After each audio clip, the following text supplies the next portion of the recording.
Hello friends, in today's video I'm gonna be walking through how to open a Shopify store. But before getting started this video, make sure to subscribe. How to 1 minute. So open a browser and type shopify.com and enter here your email address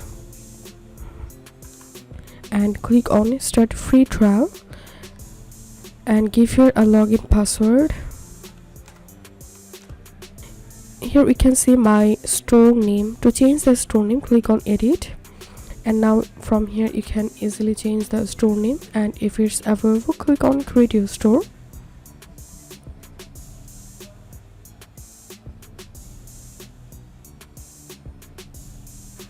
And now you can select these three options, but I'm going to skipping this one. And now enter here your country, first name, last name, address, city, postal code, phone number, and if you have a website, then you can attach your website here, and then click on enter my store. So here you can see I've successfully opened a Shopify store, and to see the store you can click on this little eye icon.